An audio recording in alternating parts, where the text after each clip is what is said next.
So, like most people, my love for shonen anime started with Dragon Ball Z. And since I was just 6 years old and barely understood what I was watching, I simply loved it for the fights and screams and explosions. And that instant bond is what eventually led to me falling in love with my next anime, Yu Yu Hakusho, and eventually Naruto and Bleach, with Bleach being my favorite of the big three. And this is during the time where most English dubs were very good, especially Dragon Ball. One Piece is the only one of the big three that I've avoided watching for a long time, mainly because of the art style and animation. And judging by that alone, One Piece is definitely behind Naruto and Bleach, with Bleach being on top when it comes to just the raw art alone. But one thing One Piece gets a whole lot of justified praise for is the world building, and honestly, that is even an understatement. And don't worry, we'll get into that more in the video. This year, I finally decided to give One Piece a chance and take it seriously because putting it off always felt wrong. I sat through Bleach, which back then was almost 50% filler, and I had no problem with that. But for some reason, I'm allowing a few character designs in One Piece to discourage me from getting into the anime. And it doesn't help that I've watched some fights on YouTube and I genuinely loved it. So what the hell was stopping me, I wondered. I'm not retarded. Also, YouTube is where I started watching Bleach, Fairy Tales, and Attack on Titan. Good times. Yeah. Good times. So finally I got serious with One Piece, and I have to say, first of all, when Luffy left home completely empty-handed with only his hat, I thought he specifically went after people who dislike pirates like Nami and Zoro, but still had the right set of skills to aid him on his quest until he met Usopp.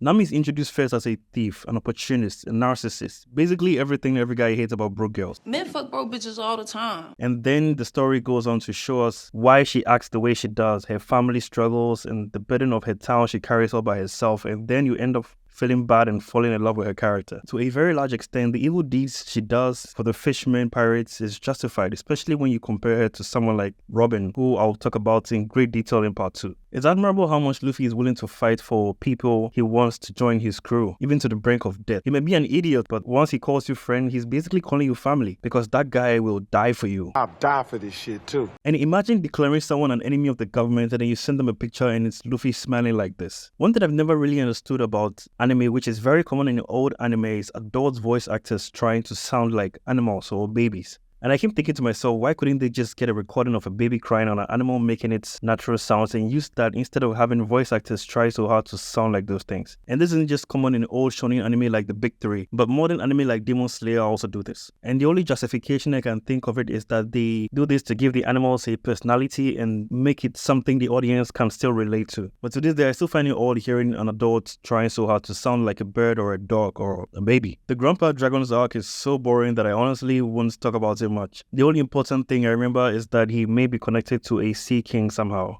And the only reason they took on this burden is just because Luffy felt like it. And the way they kept dragging this dragon... Wait, that reminds me of Ryan Higa. What are you doing here? Just dragging balls. See? Now, am I saying Luffy should have just abandoned the dragon and gone his way? No. Luffy is someone who can push himself to help people he barely knows, and we need more people like that in this evil world we live in. It almost reminds me of Thorfinn, and I am not saying they are similar at all, just that Luffy is a very kind-hearted person in his own unique way. One of the most impressive feats of strength I've seen in One Piece so far is the carrying of this overprivileged prick for God knows how many episodes. You fat fuck. And based on the events happening in those 2 episodes, it's safe to assume he was being carried for several days. And all along, I thought he was on a throne or at least something with wheels on it. Now, if I'm being honest, there really isn't a lot of positive things to say about One Piece animation in the first 100 episodes at least. But whenever I see scenes like this that are obviously hand-drawn on hard copy paper and then transferred into animation, I appreciate them very much. This scene of Zoro not helping in the snowstorm while everyone is panicking to stay afloat lives rent-free in my head. This guy, Mr. 3 or whatever his real name is, has got to be the single most annoying villain in the whole show. I'm gonna get this guy and I'm gonna kill him. And if you're watching this video and you intend to watch One Piece later, make sure you're not holding anything in your hands or you might throw it at your screen. Nami is not just a good navigator, but she's also good at getting things in order and making sure everyone is doing what needs to be done. And sometimes I wonder who the real captain is here. I honestly can't tell if Nami is doing the bossing around because Luffy can't, or Luffy is fooling around and eating all the food on the ship because he knows that Nami will inevitably run things in his place. Chopper's arc to him joining the Straw Hats hits the hardest, way more than he needed to.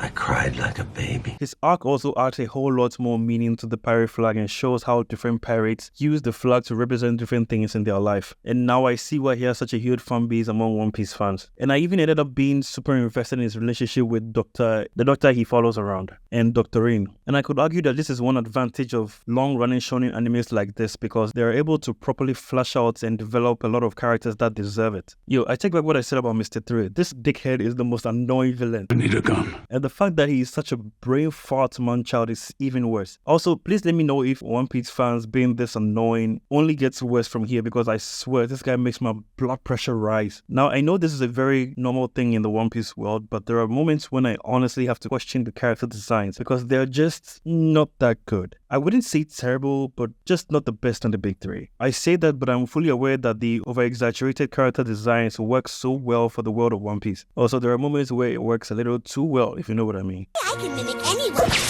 That's not all. I can change bodies too. Stop that!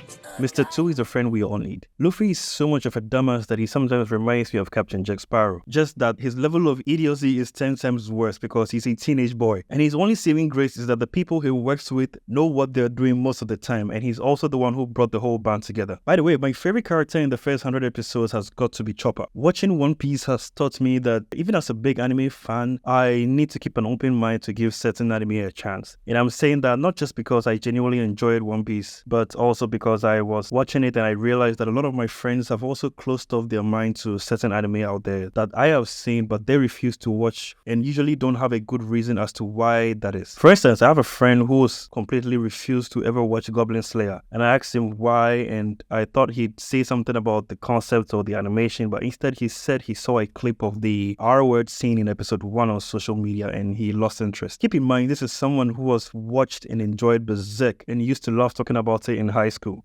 Wait, what? So whenever that conversation with my friend comes to mind, it serves as a constant reminder to never judge a book by its cover or an anime by its animation and length, even if the length in question is looking really scary right now. That's what she said. The more the Straw Hats travel from ocean to ocean, from one realm to the next, the bigger and bigger the world looks. And I'm strongly rooting for every Straw Hats to achieve their respective goals, even though I feel like Usopp still hasn't truly had his moment to shine yet, but I'm confident he will. Also, if anyone tells you One Piece gets good after episode 100, and don't believe them, okay? Because that number will be subjective to everyone who gives it a chance. For some, they've enjoyed it since the very first 2 episodes, and for some, it's the 100. And for me, it was 12.